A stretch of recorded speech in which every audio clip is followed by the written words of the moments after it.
So what makes for an impressive building? I think I have discovered how to make a unimpressive building, but still functional. It's great. We still get all the functionality. This is a good building. It's just not an impressive building.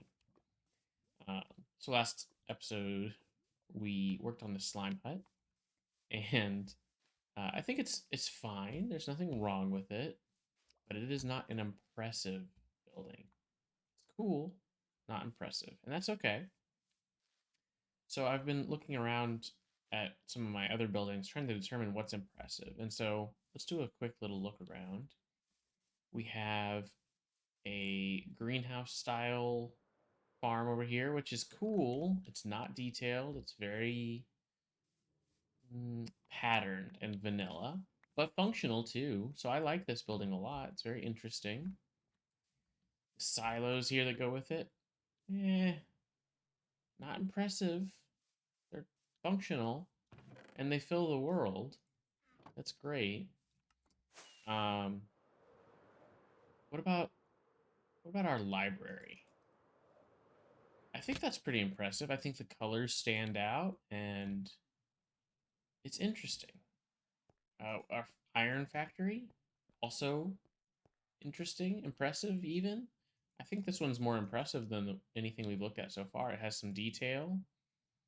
So that's cool. What makes a building not impressive? Which buildings did we just skip over? We kind of skipped over this blacksmith building. The top of it's pretty flat. It's pretty boring. I always overlook this building. There's nothing to it. It's so flat and tiny, and it's just a big box. So that's not impressive. And then I thought of what I think is my most impressive build so far, which is this wizard tower. And then my second most impressive building, which I think is this wizard brew station with its cool curly Q on it. I think these are some of my better buildings in this world. And so what makes it impressive? I think I'm trying to figure out, why I like these so much. Um, some of it is just the level of detail. It's really good. I mean, the building's like floating up. There's like this water that's it's supposed to look like, a teleportation gone wrong where it's like falling here and then it continues falling over here. It's kind of cool. I still need to do stuff on the ground, but it gets the point across. And I think part of what makes both of these impressive is they are tall. Even this one has height to it and variation along the height. Like this one, it almost does this backward C or C on this side shape, has a thicker base and a thicker top, which is kind of interesting. This one just kind of tapers up. Very interesting. I think those make for some impressive buildings. So, going into our next project, I want to build something in this big circle that I've cut out over here. And I think I want to make it so that it is a farming area, some sort of cottagey type situation. And so we're going to try and make it impressive. So if we have a farm in there, we want to make it have some verticality to it. If we have storage in there, again, we want to be able to find a way to incorporate verticality into this build. And yeah, so I'm going to get started and come back with a few, or maybe just a prototype. And we'll take a look and see how we can make something in this area stand out and be impressive. All right, I think it's time for an update. I've been working kind of hard on this, and I'm doing some things I'm not comfortable with, which trying to push the limits of what I'm used to. Um, so the thing I probably the most comfortable with, and I like the most here, is this little garden area. Just a little greenery. I don't know. I think it looks really nice. Got a little fish. Probably should name him. That'll be nice. Um, so the greenery area is really nice. Got trees, got flowers, got all the workings. And then the house, and I think something that I try to do different every time that I'm never really that comfortable with is roofs. So I did a weird slant with a little upward tilt at the end. I think it works okay. It's not the worst thing in the world. It's not the best thing in the world. Um, and all of this is not finished. This is like a first pass on how it's gonna look. You come in. Obviously, the inside's not done yet. I think what I'm gonna try and do is find a way to have this bridge so that it's gated, and I think I'll have villagers that live in this area. Um, got a little upstairs, nothing too fancy. A little balcony that comes out over here. As long as the villagers won't jump off it, I think it'll be great. Something I tried doing again that's I don't really work with walls very much as walls. I usually use walls as fences.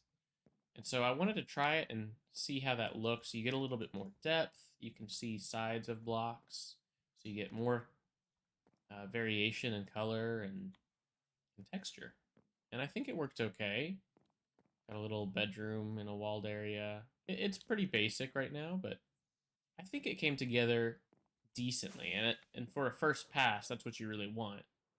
Um, I'm not hating it enough that I would take it down, I guess.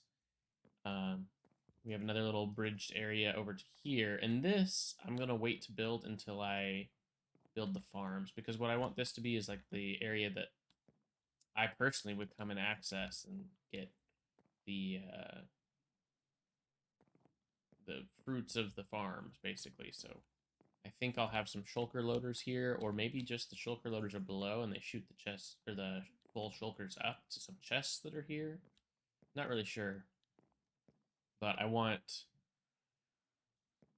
right now I have a few things in mind. I definitely want the honey and glass bottle restocking to happen somewhere in this area. I'm not sure if it's this building.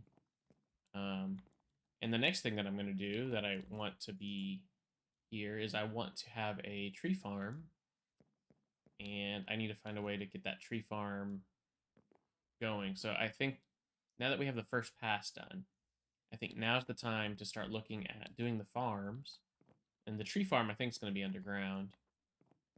But I need to do the redstoning part and then start figuring out how I can send things up, what all I'm going to get from the farms, because I'm sure there'll be some sticks. There'll be some, might even make some kind of, I guess I have a moss farm in that little building, so I don't think I need it, but I need to get the redstone going, and then I can build more from that. But I think this looks decent. It's not terrible, it's not great. I think that's kind of what I'm aiming for on a first pass, so um, I like this area the most, though. Just hang out here. Anyway, I think I need to start digging down, looking at the farm, and I know for a fact that I took a shortcut when building this area.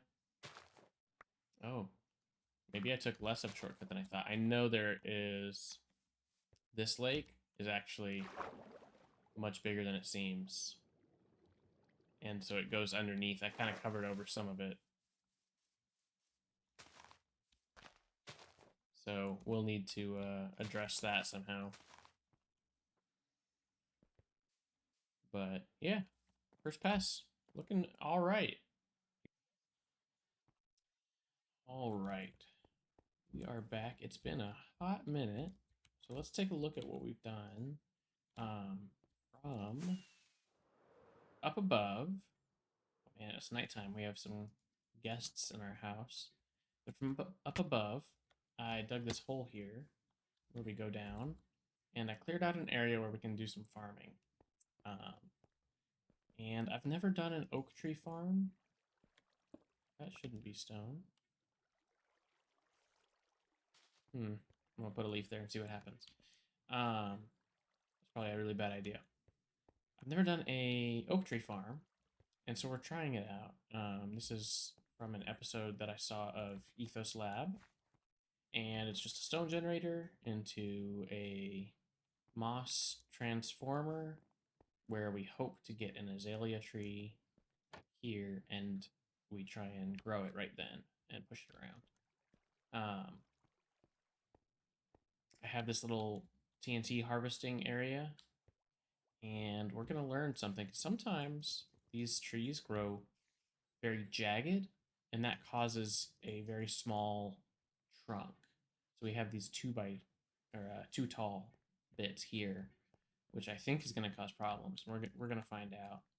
I'm going to apologize in advance as I turn this on. I don't know what it is, but my game gets very laggy when there are pistons moving around. So I'm probably just going to stand still and let it kind of do its thing. In the bottom corners of each of the blast zone, I have an observer that pushes out, and you can see the piston there of what's going to push out. Do we have any? Yeah, we might try and... Oh, the leaves get destroyed. That's interesting. Yeah, you see how it pushed it there? Yeah, there it went again. Okay, when it hits this one, we should have a TNT. So I'm going to try and let that happen naturally, which is, of course, going to take a long time. There it goes.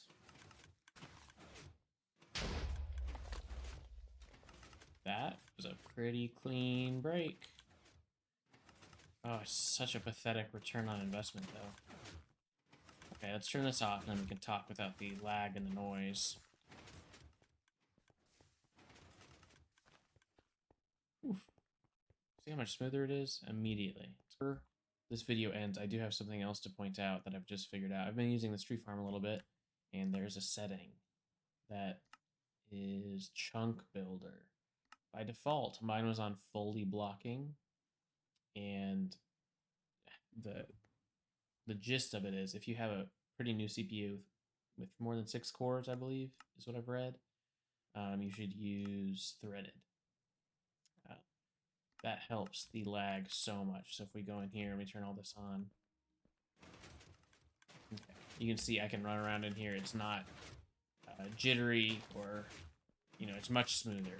Earlier it was like up, up, up, up, up. So this is much nicer. Just figured I'd let you know to have it completely automated, but I don't have that much. This is actually all my TNT I own.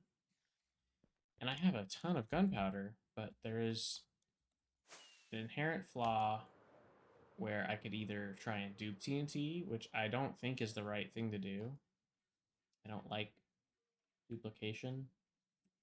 Or I could try and dupe sand, but that falls into the same category, duplication. But I'll be honest, duping sand doesn't seem nearly as bad to me as duping the TNT, because at least I still have to get the gunpowder. And I know that's an automated process, but it makes... And then I have to craft it, and I still interact with the game. It's not a full duplication where I'm just... There's the finished product and it's done, you know? It makes a little bit more of a... You still have to play the game a little bit, you know? So I think I might look into a sand duper and see if it's something I want to build or not. It's kind of up in the air right now, but so far this works pretty well. I don't know why I got stone again. That's a weird thing that's happening. But yeah, logs get pushed here. When it hits this detector, I have a system back here that seems more complicated than it needs to be, but I think it's just as complicated as it needs to be. Basically, we'll follow this line. We send this power to the pistons. Perfect. Straightforward, easy. But once we push this out, it's going to trigger the observer again. So that's where this little line comes in. It locks this repeater to off while that piston, while this end stone brick is being pushed out. So that's all that is. And I do the same exact thing over here. It's just rotated. And then over here, again, we have two updates that happens. We have the update when the rooted dirt gets pushed onto here, and we have the update when the TNT removes it. So the way that I handle, it's kind of like a simple T flip-flop, I guess, is I have a hopper system here that unlocks for a tick and moves the item over, and then it'll unlock the second time it happens and moves it back. So it sends the signal. Okay, let's go through the process. Rooted dirt gets put here, which unlocks this for 1 tick, sends the item to here. We get a power, we get the TNT. That's great. Then it blows it up. It does the exact opposite, powers it, and the item gets there, and it turns it back off. So pretty simple, not too bad. The only thing it could use is a item collection, which would just be some very basic hopper mine carts. I might even do it so that it would only trigger when this gets triggered. That way it's not running all the time. This gets triggered, it would just go around 1 time and then back 1 time. That way it's, while this farm is on, or I guess while this farm is off, this would be off. It would just be a nice little quality of life, keeping things simple and reducing lag. So yeah, for the time being, I'm gonna call this where I'm gonna finish this project for now. I am not getting that much enjoyment out of this farm as I thought I would. I think the big thing is the TNT problem, so I'm gonna look into how other people handle that. And really, if I'm being super honest, I don't think I want to dupe anything, and that makes me not want to use TNT, which is sad because I think TNT is a big part of the game. What it makes me want to do for sure, though, is make a better bone meal farm, because this one is just a little 1 section, and it's pretty slow. If we turn it on here, there, you can hear it going. We should see any bone meal come up this water stream, and it's just kind of pathetic. Exhilarating. Oh, please, come on, show me 1.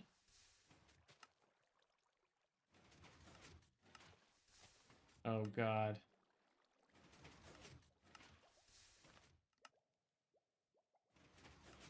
Is it broken? Oh, you know what it is? I think I locked one of the hoppers so I could collect some moss.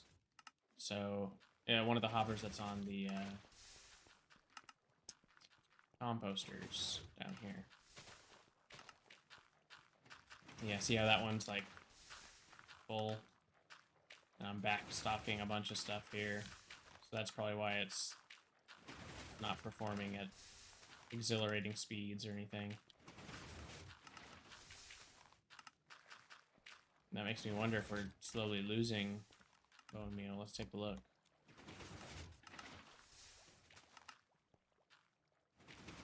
Barely. We're barely at a loss, but then once that hopper fills up and it's passing all the items to this hopper, I think it'll be fine.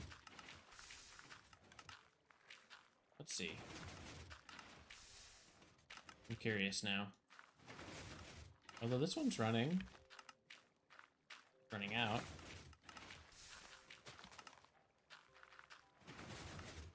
Okay, that one's running all the time. This one's not even getting anything.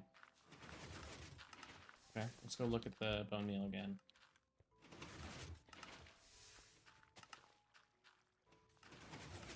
I mean, it's almost keeping up now. Maybe. Yeah, I could obviously do a lot to improve this. And I have a spot that I remember I was working on.